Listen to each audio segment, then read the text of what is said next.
Anchor 1, good morning, and welcome to live coverage of the markets. A sharp reversal on Wall Street today after what was a strong winning session just yesterday. The optimism we saw has evaporated and been replaced by a sea of red across the board. Anchor 2, that's right. The Dow Jones Industrial Average is currently plunging more than 500 points. The S&P 500 and the Nasdaq are also deep in negative territory. This sell-off appears to be driven by a toxic 1-2 punch for investors' weak economic data here at home and the renewed threat of more tariffs in our ongoing trade disputes.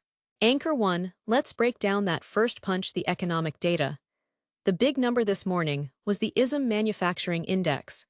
This is a key gauge of the health of the U.S. factory sector, and the numbers were frankly alarming. The index fell to its lowest level in nearly 3 years, well into contraction territory. Anchor 2, and to be clear for our viewers, anything below the level of 50 on that index indicates the manufacturing economy is shrinking, not growing. The reading came in far below what economists had forecast. This isn't just a slight miss, it's a significant sign of a slowdown that has the market spooked about the potential for a broader recession. Anchor 1, exactly. And you can see that fear reflected in the individual sectors. Industrials are getting hammered.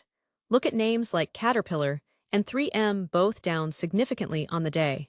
These are the global bellwether companies, and when they fall, it tells you investors are worried about global growth, not just domestic issues.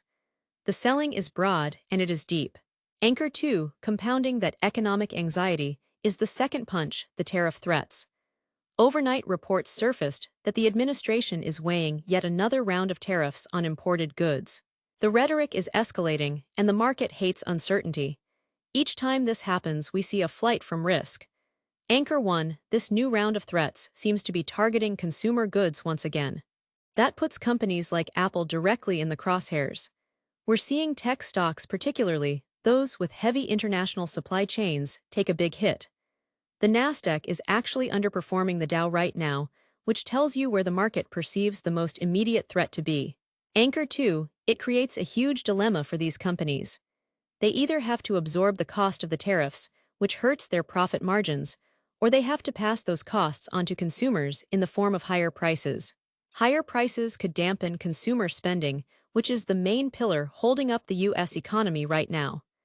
Anchor 1, and that's the real fear, that the manufacturing slowdown we are seeing in the data could spread to the consumer. So far, the consumer has been resilient, but these trade headlines create a persistent headwind. We're seeing retail stocks like Target and Walmart also trading lower on these concerns. Anchor 2, with all this selling in equities, where is the money going? It's a classic flight to safety. We are seeing investors pile into U.S. Treasury bonds. The yield on the 10-year Treasury note has fallen sharply today. Remember, as more people buy bonds, prices go up and yields go down. This is a clear sign that investors are seeking shelter from the stock market storm. Anchor 1, gold is also catching a bid. The precious metal is up more than 1% today, another traditional safe haven in times of economic and geopolitical turmoil.